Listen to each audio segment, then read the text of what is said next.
नमस्कार, मी प्राध्यापक doctor Nandini Wagh, department of geography, Pankaj arts and science college Chopda. आज आपण पाहणार आहोत पृथ्वीचे परिभ्रमण। याआधी आपण पाहिले पृथ्वीचे परिवलन। पृथ्वीचे परिवलन म्हणजे पृथ्वी स्वतःभोवती फिरणे म्हणजे पृथ्वीचे परिवलन होय। परिभ्रमण म्हणजे पृथ्वी स्वतःभोवती फिरता फिरता सूर्याभोवती फिरते। पृथ्वीच्या सूर्याभोवती फिरण्याच्या या गतीलाच पृथ्वीचे परिभ्रमण असे म्हणतात। पृथ्वी स्वतःभोवती फिरता फिरता सूर्याभोवती 365 दिवस 6 तासात एक फेरी पूर्ण करते। पृथ्वीच्या या गतीलाच तिची परिभ्रमण गती किंवा पृथ्वीची वार्षिक गती असे म्हणतात। पृथ्वीचा आज तिच्या कक्षेच्या पातळीशी 66.5 अंशाचा कोन करते। पृथ्वी ज्या मार्गाने सूर्याभोवती फिरते त्या मार्गाला पृथ्वीची कक्षा असे म्हणतात। पृथ्वीची कक्षा लंबवर्तुळाकार आहे, म्हणून पृथ्वी सूर्याच्या अंतरात बदल होताना दिसून येतो। परिभ्रमण काळात जेव्हा पृथ्वी सूर्यापासून दूर असते तेव्हा त्या स्थितीला अपसूर्य स्थिती असे म्हणतात। ही स्थिती 4 जुलैला आढळून येते। या स्थितीमध्ये सूर्य पृथ्वीपासून 15,20,00,000 किलोमीटर अंतराने असतो। तर याच परिभ्रमण काळात जेव्हा पृथ्वी सूर्यापासून जास्तीत जास्त जवळ असते अशा स्थितीला उपसूर्य स्थिती असे म्हणतात। ही स्थिती 3 जानेवारीला आढळून येते आणि या स्थितीमध्ये सूर्य पृथ्वी अंतर हे 14,70,00,000 किलोमीटर असते। तर स्थूलमानाने आपण पाहत असतो की पृथ्वी 365 दिवस 6 तासात एक फेरी पूर्ण करते। या फेरीला आपण एक वर्ष असे आपण मानतो। हे 6 तास 4 वर्षानंतर एक दिवस पूर्ण होते, म्हणजे त्या वर्षी 366 दिवस पूर्ण होतात। म्हणजे त्या वर्षाला आपण लीप इयर असे म्हणतो की ज्या वर्षामध्ये फेब्रुवारी महिन्याची तारीख ही 29 दिवसाचा असतो त्या वर्षाला आपण लीप इयर असे म्हणतो। यानंतर आपण पाहणार आहोत पृथ्वीच्या परिभ्रमणाचे परिणाम। यामधला पहिला परिणाम आहे असमान दिवस आणि रात्र। पृथ्वीच्या परिभ्रमणाच्या काळात पृथ्वीचा आस कलल्यामुळे प्रकाश वृत्ताची स्थिती ही बदलत असते व त्यामुळे पृथ्वीवर दिवस आणि रात्रीच्या कालावधीत असमानता दिसून येते। एकाच अक्षवृत्तावर पृथ्वीवर जास्तीत जास्त भाग हा प्रकाशात असेल तर त्या अक्षवृत्तावरील त्या ठिकाणी दिवस मोठा व रात्र ही लहान असते।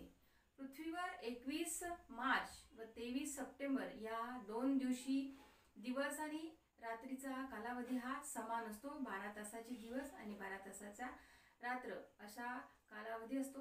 याचे महत्त्वाचे कारण म्हणजे या दिवशी सूर्य विषुववृत्तावर असतो व प्रकाशवृत्त हे बरोबर उत्तर व दक्षिण ध्रुवातून जाते। या दिवसांना विषुव दिन असे म्हणतात।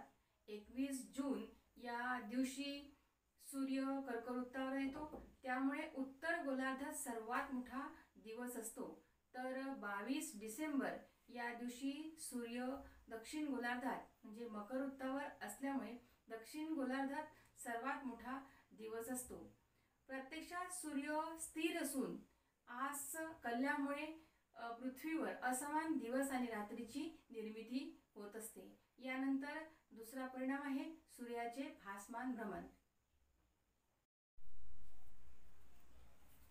पृथ्वीच्या परिभ्रमणाच्या परिणामामध्ये दुसरा परिणाम आहे सूर्याचे भासमान भ्रमण। यालाच आपण उत्तरायण व दक्षिणायन असे म्हणतो। सूर्य हा स्थिर असून पृथ्वीचा आस 66.5 अंशात कललेला असल्यामुळे पृथ्वीवर सूर्याचे भासमान भ्रमण होताना दिसून येते। 22 डिसेंबर ते 21 जून या कालावधीत उत्तरायण, तर 21 जून व 22 डिसेंबर हा कालावधी म्हणजे सूर्याचे दक्षिणायन म्हणून ओळखला जातो। 21 जूनला सूर्य कर्कवृत्तावर तर 22 डिसेंबरला सूर्य हा मकर वृत्तावर असतो। हा परिणाम पृथ्वीच्या अक्षामुळे होतो, परंतु त्यामुळे सूर्याचे भासमान भ्रमण होताना आपल्याला दिसून येते। त्यानंतरचा परिणाम आहे ऋतुचक्राची निर्मिती. पृथ्वीच्या परिभ्रमण काळात पृथ्वीचा अक्ष हा कोनात बदलत असतो. 21 मार्च या रोजी सूर्य विषुववृत्तावर असतो. या दिवसानंतर उत्तर गोलार्धात सूर्य झुकू लागतो व दिवसाचा कालावधी 12 तासापेक्षा मोठा होत जातो व शेवटी 21 जूनला कर्कवृत्तावर सूर्यासमोर येत असतो. तर तो उत्तर गोलार्धातील सर्वात मोठा दिवस असतो.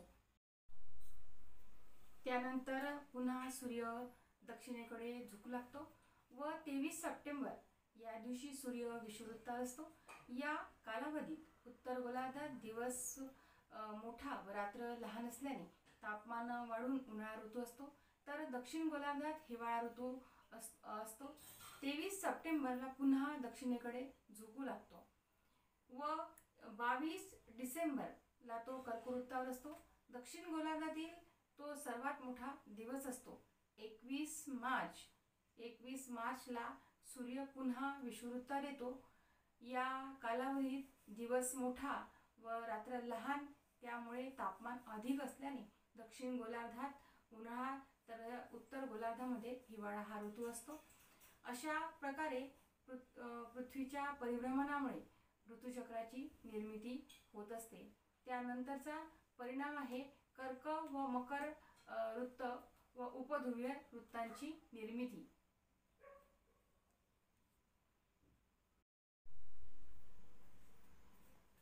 यानंतरचा परिणाम आहे कर्कवृत्त, मकरवृत्त व उपध्रुवीय वृत्तांची निर्मिती. सूर्य उत्तरेकडे जास्तीत जास्त 23-23.5 अंशापर्यंत झुकलेला असतो. 23.5 अंशावर सूर्याची किरणे लंबरूप पडतात. या अक्षवृत्ताच्या मर्यादेस 23.5 अंश उत्तर अक्षवृत्ताला कर्कवृत्त असं म्हणतात. 21 जूनला सूर्य मिथुन राशीतून कर्क राशीमध्ये प्रवेश करत असल्यामुळे त्याला कर्कवृत्त असे म्हणतात. 22 डिसेंबर या दिवशी सूर्य दक्षिण गोलार्धामध्ये 23.5 अंशापर्यंत झुकलेला असतो. 23.5 अंश दक्षिण अक्षवृत्ताच्या या मर्यादेस मकरवृत्त असे म्हणतात. धनु राशीतून मकर राशीमध्ये प्रवेश करतो म्हणून याला मकरवृत्त असे म्हणतात. तसेच 66.5 अंश उत्तरेला आर्क्टिक महासागरातून प्रवेश करत असल्यामुळे त्याला आर्क्टिक वृत्त असे म्हणतात. तर 66.5 अंश दक्षिण गोलार्धामध्ये अंटार्क्टिका खंडातून प्रवेश करत असल्यामुळे त्याला अंटार्क्टिक 66.5 अंश अंटार्क्टिक वृत्त असे म्हणतात. अशा प्रकारे कर्कवृत्त, मकरवृत्त व या उपध्रुवीय वृत्तांची निर्मिती होते. अशा प्रकारे आज आपण पृथ्वीच्या परिभ्रमणाचे परिणाम पाहिले. त्याबद्दल धन्यवाद.